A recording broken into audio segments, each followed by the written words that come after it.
तो एक बहुत बड़ी खबर है उन सभी के लिए जो भारतीय वायुसेना में अफसर बनने का सपना देखते हैं।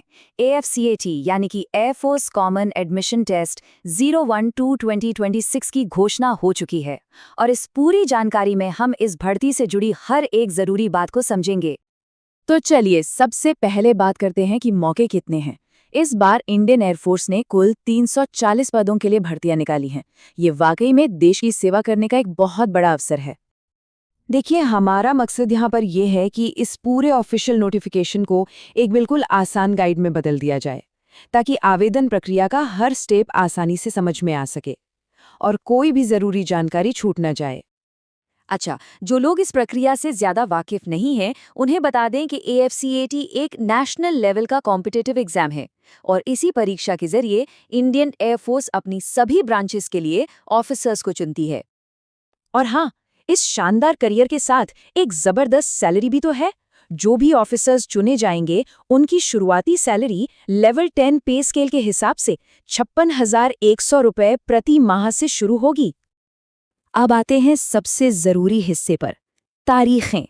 इन्हें कहीं नोट कर लीजिए, क्योंकि ये पूरी प्रक्रिया टाइम पर बेस्ड है, तो इन डेट्स को ध्यान में रखना बहुत बहुत जरूरी है। ध्यान से सुनिए, ऑनलाइन एप्लीकेशन 17 नवंबर 2025 से शुरू हो जाएंगे और 14 दिसंबर 2025 रात 11 बजे ये विंडो बंद हो जाएगी। इस आखिरी तारीख को बिल्कुल मत भूलिएगा और जो उम्मीदवार चुने जाएंगे उनका कोर्स जनवरी 2027 से शुरू होगा। ठीक है, तो अगला और सबसे ज़रूरी कदम है अपनी एलिजिबिलिटी की जांच करना। चलिए पता लगाते हैं कि इस मौके के लिए कौन आवेदन कर सकता है और इसके लिए ज़रूरी योग्यताएं क्या-क्या हैं। सबसे पहली चीज जो देखनी है वो है उम्र। क्या 1 जनवरी 2027 तक जो निर्धारित उम्र सीमा है वो पूरी होती है? आइए इसको थोड़ा और डिटेल में समझते हैं। यहाँ दो मेन कैटेगरीज हैं। फ्लाइंग ब्रांच के लिए उम्र सीमा 20 से 24 साल है, जबकि ग्राउंड ड्यूटी, जिसमें टेक्निकल और नॉन टेक्निकल दोनों आते हैं, उसके लिए उम्र सीमा 20 से 26 साल है।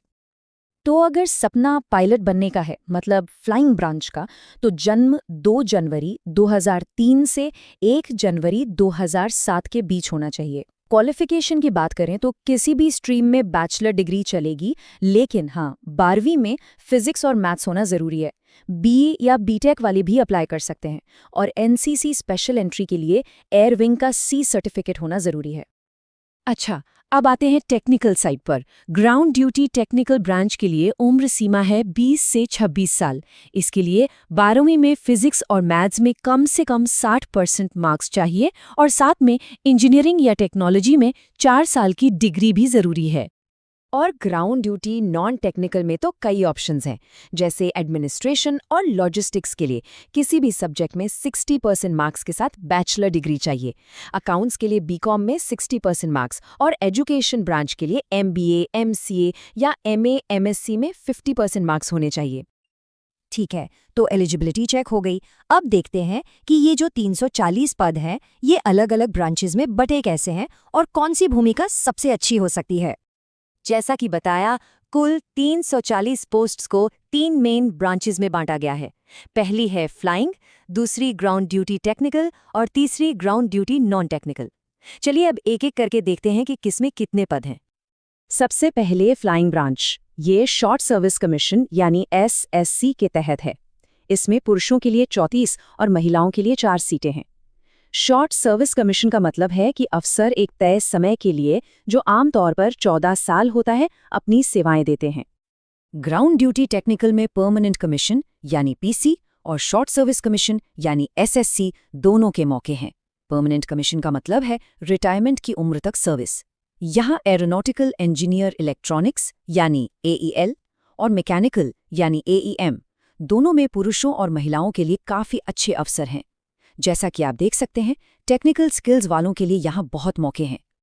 और आखिर में ground duty non technical branch, इसमें भी बहुत वैरायटी है, जैसे weapon systems, administration, logistics, accounts, education और मीटेरोलॉजी।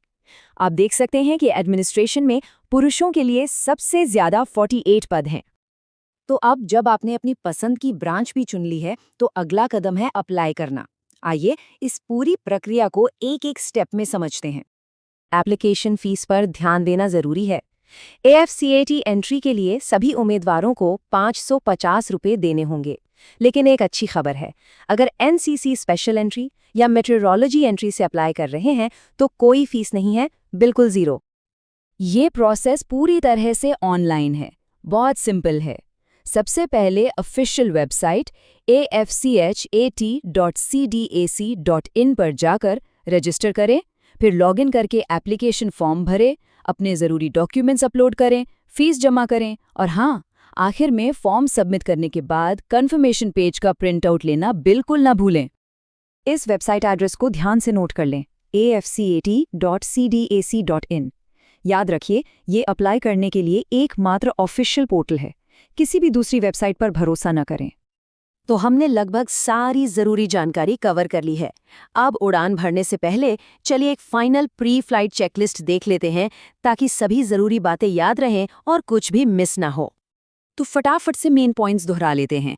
कुल पद हैं 340। एप्लीकेशन की आखिरी तारीख है 14 दिसंबर 2025 रात 11 बजे। ऑफिशियल वेबसाइट है afcat.cdac.in। अपनी पसंदीदा ब्रांच के लिए उम्र की सीमा को दोबारा जरूर जांच लें। और फीस है 550 रुपये, पर NCC और मीटियोरोलॉजी एंट्री के लिए कोई फीस नहीं है। तो क्या तैयारी है अपने पंख हासिल करने की और देश की सेवा करने की? ये सिर्फ एक नौकरी नहीं, बल्कि गर्व और सम्मान के साथ जीने का एक मौका है। अपनी तैयारी शुरू कर दीजिए और सभी को शुभकामनाएं।